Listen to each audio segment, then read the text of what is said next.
So it's race week for the Derby 10k. In this video you'll see how I get on in my preparations on race week and in the race itself on Sunday. So I started off this week on Monday with an easy 8-mile run, which is pretty routine for my week. The only difference is this week I'm still sort of lingering over a bit of the illness fatigue that I had last week, so it has hampered how I've took my preparations going into Derby 10k. So with that in mind, what I want to do is to go into the race as fresh as possible. So I did take Tuesday as a rest day, which would have been my session day, and my next opportunity to get out for the session has been today on Thursday. So I've been struggling with a bit of like shortness of breath and quite a bad cough, so I don't really want to push myself too hard through an interval session. So the session I'm doing today is one that I'll be leading tonight as a group session. So it's essentially a 6 by 3 minute interval session with 90 seconds recovery between each rep.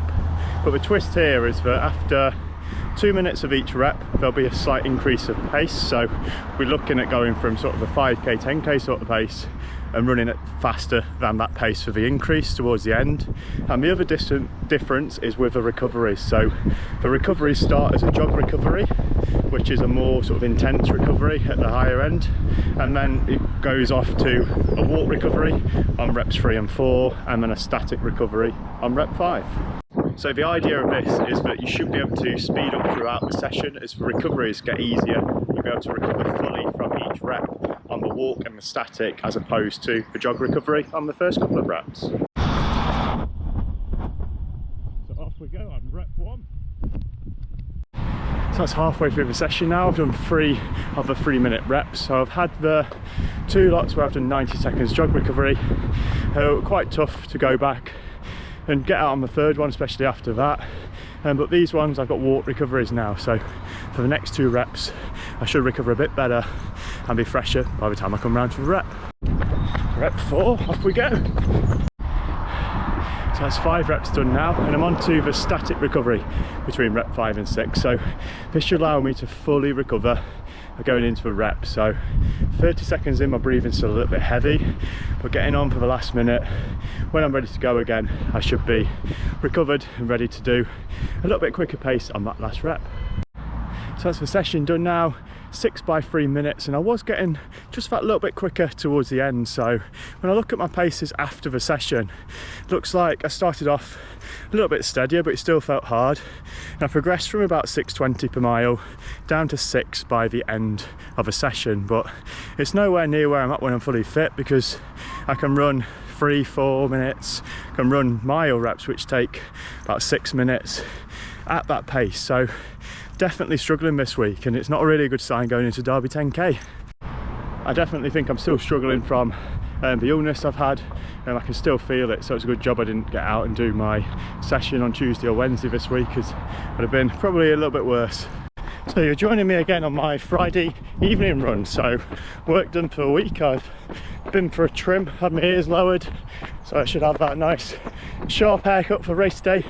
And I'm actually on my second run of the day. So I went out for about 50 minutes this morning as an easy run before work, and then in the evening I'm planning on doing about 40 minutes, so we're rounding up to 90 minutes for a day, split over 2 runs, so should be quite a good day of running today.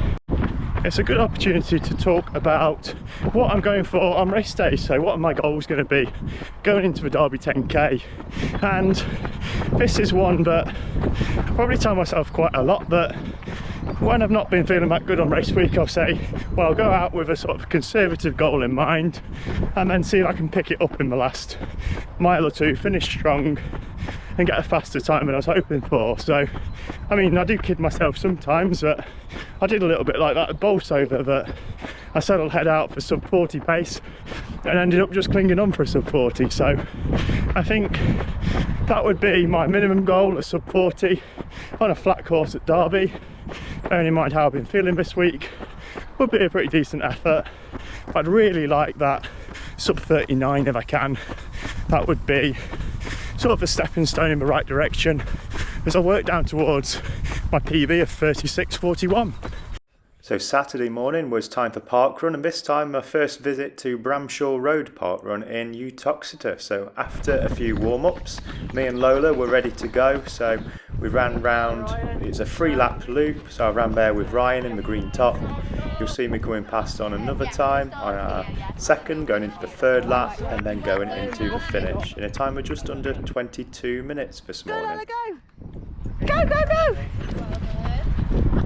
So that is the Derby 10k finish now in a time of 39 and 38. So this was a season's best for me. So it was about 10 seconds faster than I did at Bolsover 10k around 6 or 7 weeks ago. So some slight improvement there, and not as much as I was hoping for. I was hoping to be under 39 minutes if I could, but I think with how this week's gone, I can be pretty happy that I ran under 40 minutes quite comfortably. It always felt that I would run under 40 minutes in this race from when I set off. I didn't really have a period where I slowed down too much. Found it quite difficult through sort of 3 to 4 miles. Going through the city, there was a little bit of climbing and twisting and turning, and then coming back towards Pride Park. So overall, not a bad morning out, a good hard effort. Still a lot of work to be done to get back into shape again, but it's quite good to race back into a bit of fitness, and I'll be working down to try and get under that 39 minutes for my next target in the 10k. I wasn't really helped today by the smoothest of starts. I did get here within about 45 minutes before the race, but there was quite a long queue to collect my number at the race village. So normally I sort of expect to pick up my number fairly quickly on the morning of the race, but it took quite a while today, and I only really joined the start pen a little bit late too, so I was still in that queue at about 5 to 9 when the race was starting at 9.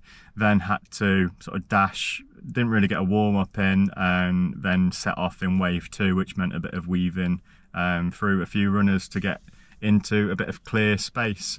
So not an ideal start, and probably a little bit to factor in that I didn't run as well as I probably could have hoped to today. And to wrap up the week, it's been 48 miles this week, so again a bit of a hampered week. So that's 2 in a row where I've not done as much training as I wanted to, as I intended to, but I have listened to how my body's felt and had a couple of days off this week. So to be where I was at on Thursday with my sessions struggling to hit the pace that I've ran at today for a 3-minute rep, I can be quite pleased with how I did on the race today. And I finished off after the race with a 6-mile sort of cool down jog to get a few extra miles in with Robbie. So Robbie had a fab run today. He got a 1-second PB in below 35 minutes, so he's hoping to go under that 35 minutes in his next 10k. And that's it for another week, so I'll see you in next week's video, where I've got the Conkers 5 miles to look forward to next Sunday. See you in the next one.